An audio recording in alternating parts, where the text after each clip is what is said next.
1947 में भारत की आज़ादी के आसपास दुनिया के कई देश आज़ाद हुए।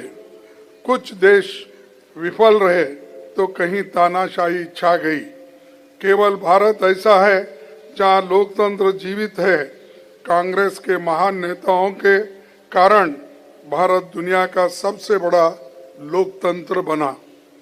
हमारे नायकों ने विजन के कारण भारत खेती बाड़ी, अंतरिक्ष, परमाणु और कई रणनीतिक क्षेत्रों में दुनिया में सम्मान के साथ खड़ा हुआ। कांग्रेस की लंबी सत्ता के दौरान देश की तस्वीर बदलने वाले ऐतिहासिक काम हुए।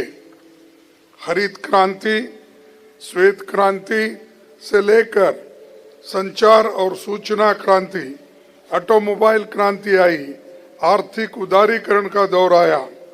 चाहे शिक्षा की बात हो, आईटी सर्विस हो या दूसरे क्षेत्र में दुनिया में भारत ने एक छाप छोड़ी है। ये सब कांग्रेस की बड़ी उपलब्धियां हैं और इसीलिए आज देश इस स्थिति में आने के लिए एक उपलब्धि कर दी है। मैं ये याद दिलाना चाहूँगा कि सोनिया गांधी जी के अध्यक्ष काल में यूपीए सरकार में नागरिकों के अधिकारों की रक्षा का दायरा और बढ़ा। डॉक्टर मनमोहन सिंह के प्रधानमंत्री काल में हक हकूक आधारित अप्रोच के तहत कानून बने। RTI, RTE, food security, MNREGA, forest rights और भूमि अधिग्रहण जैसे ऐतिहासिक कानून बने, जिसको दुनिया ने तारीफ की। कांग्रेस की सोच हमेशा समाज को आगे ले जाने की रही है। आज़ादी के आंदोलन में महात्मा गांधी जी ने कांग्रेस को सामाजिक सुधार, छुआछूत के विरोध, आर्थिक स्वावलंबन, बराबरी के अधिकार, सांप्रदायिकता के विरोध जैसे मसलों के लिए तैयार किया।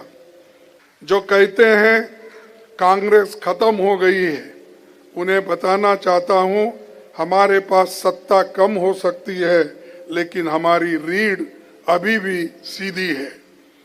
हमने समझौता नहीं किया, न संविधान से, न धर्मनिरपेक्षता से, न गरीब के हकों के लिए।